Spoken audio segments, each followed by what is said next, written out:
कहवा से आवे चौथ मैया हो सुहागिनी, सब पूजै हो सुहागिनी, सब भूखई हो मोरी सखिया।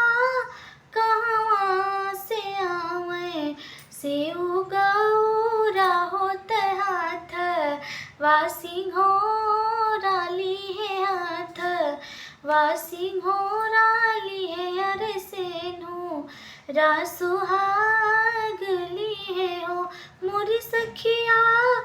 कहवा से आवे सेव गौरा होते हाथ, वासुहाग लिए सेनु रासुहाग लिए हो।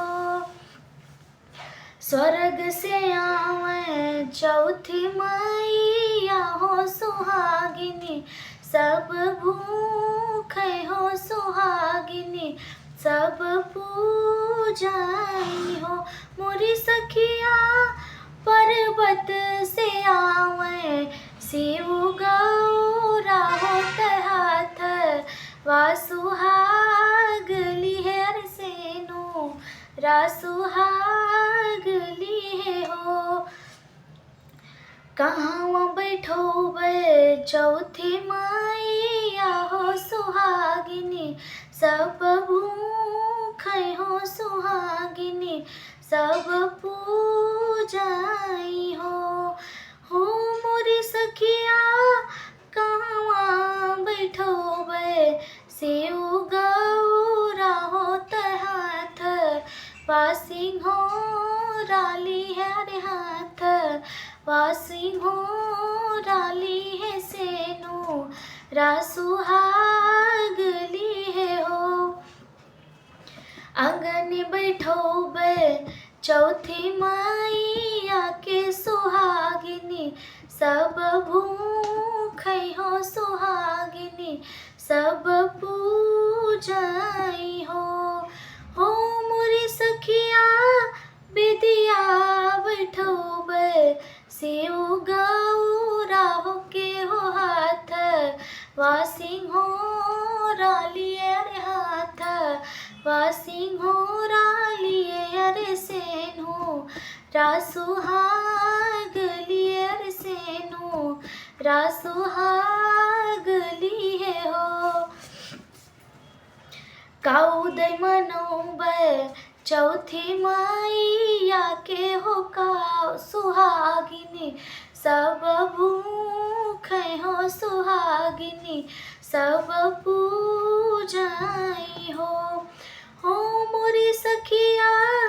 काउदै मनोबे शिव गौरा के हो हाथ, वासी घोड़ा लिए अरे हाथ, वासुहाग लिए हो मोरी सखिया।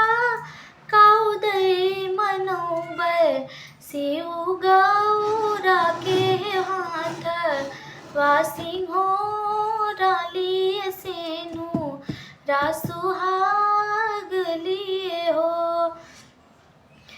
घूमी घूमी देबे हम अरगिया होत दिया, ना जरउबै होत दिया, ना जरउबै हो मोरी सखिया।